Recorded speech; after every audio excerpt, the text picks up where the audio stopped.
और हम दोबारा ढूंढ रहे हैं अपने खोए हुए हेगल को। वो कहीं खो गया था तो हम उसे ढूंढ करके ला रहे हैं, क्योंकि हेगल का जहाँ हम पहुँचे थे वही था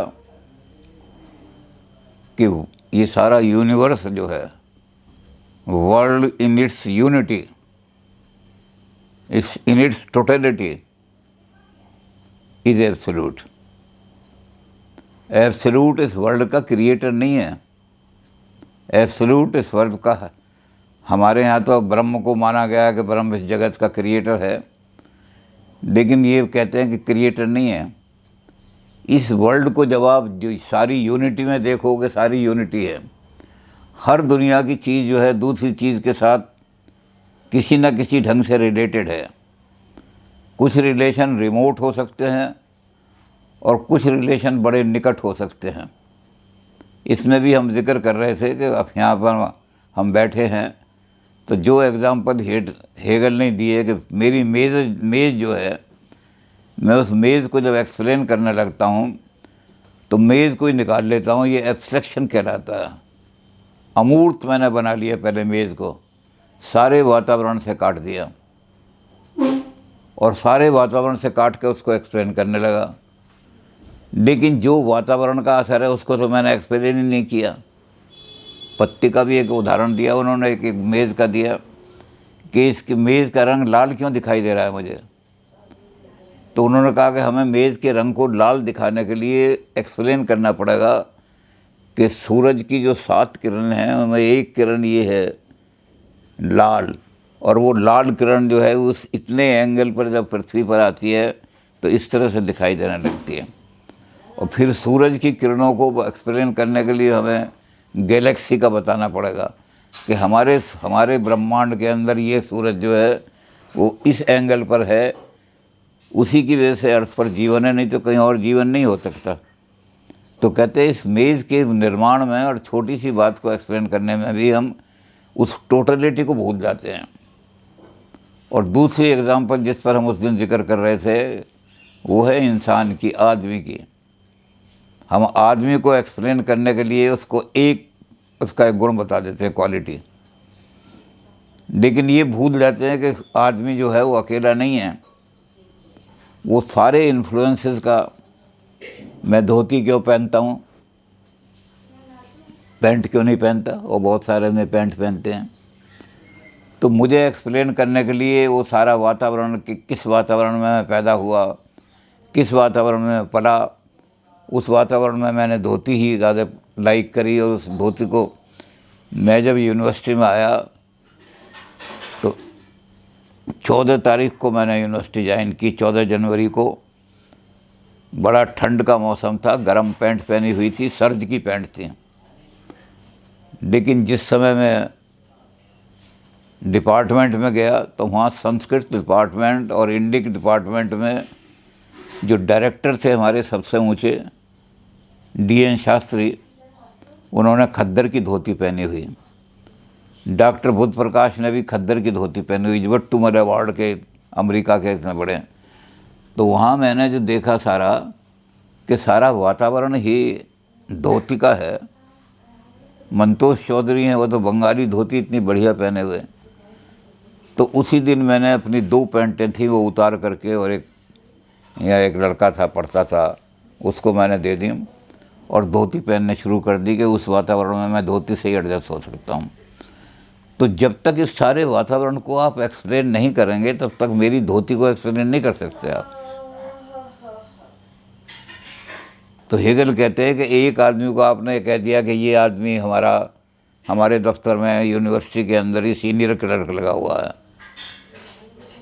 तो सीनियर क्लर्क लगाने का एक्सप्लेन जो किया उसने सारी क्वालिटी आपने नेगेट कर दी उसकी। वो घर में एक बहुत अच्छा पिता है, जब घर में जाता है तो बच्चे उसको सीनियर क्लर्क नहीं कहते, उसको बच्चे कहते पापा जी आ गए, बड़े अच्छा पापा जी आज ये लाए हैं वो लाए हैं, या और भी जो नाम लेता हूँ अपने पिताजी का। इतनी देर में उसकी पत्नी आ गई तो वो पापा जी थोड़ी कहेगी उसको, वो कहेगी मेरे पति आ गए सारे। तो कहते इतनी क्वालिटीज़ जो आदमी की हैं उन सबको आप नेगेट कर देते हैं एकदम, और समझते मैंने इस आदमी को एक्सप्लेन कर दिया। तो आदमी की अदर क्वालिटी जो आपने नेगेट कर दी वो तो सारा आदमी का एब्स्ट्रक्शन हो गया। आदमी कितना महान है उसके अंदर से एक क्वालिटी निकाल लिया आपने। तो इसलिए हेगल कहते हैं कि आप कॉन्क्रीट यूनिवर्सल को देखो, इस यूनिवर्सल के अंदर जितनी क्वालिटीज़ हैं सब के सब समाविष्ट हैं, और जब भी इसको एक्सप्लेन करने की किसी चीज़ को कोशिश करो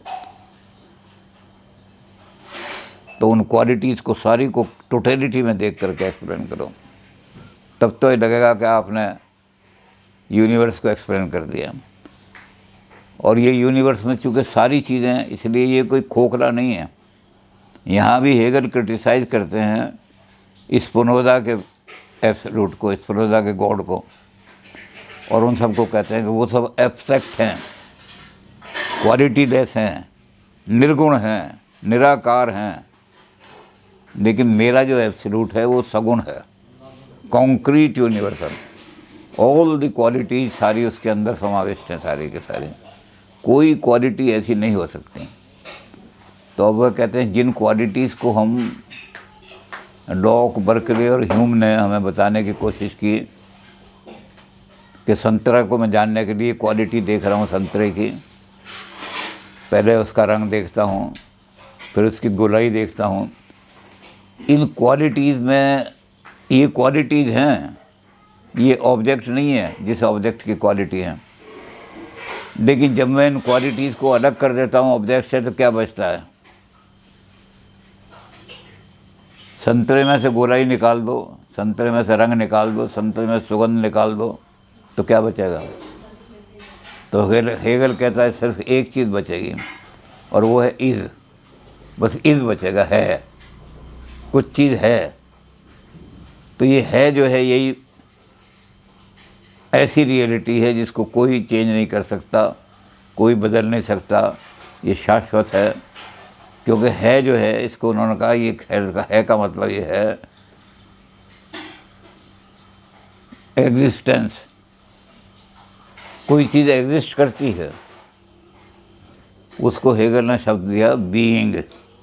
बीइंग है, वो बीइंग ही रियल है, असली रियल बीइंग है। उस बीइंग को क्वालिटी सारी चेंज हो सकती हैं लेकिन बीइंग चेंज नहीं हो सकता।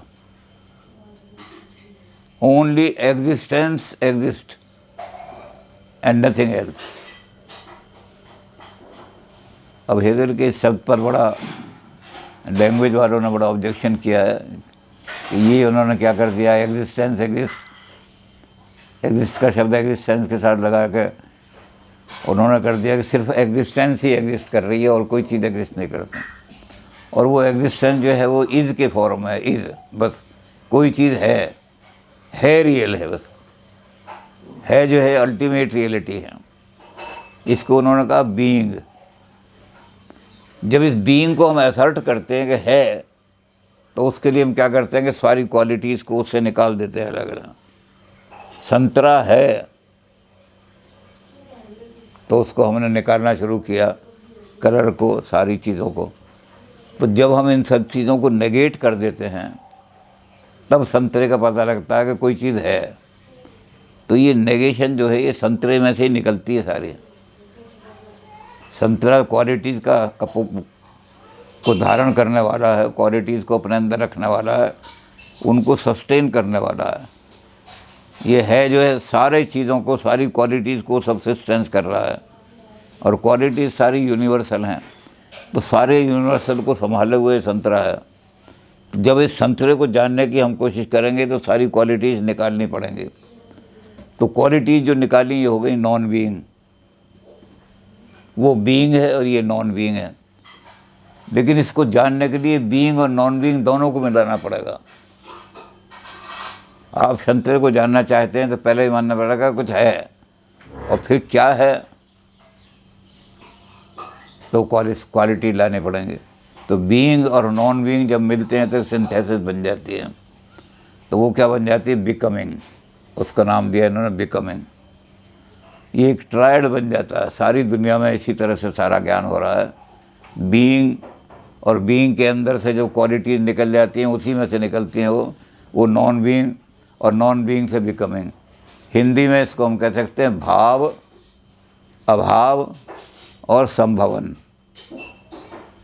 अब आप इसको देखिए, बताते हैं कि पहले यूनिवर्सल है, वो ऐसा यूनिवर्सल है कि सारे यूनिवर्सल का इकट्ठा यूनिवर्सल है। अब है जो है वो हर जगह, कोई भी चीज़ हो जब तक आप जिन्हें कहोगे है, उसकी एग्जिस्टेंस ही पता नहीं लगेगा। तो ये है जो है ये कौन है, ये जेनरिक शब्द है, यानी सबसे ज़्यादा जनरल आइडिया जो है वो है।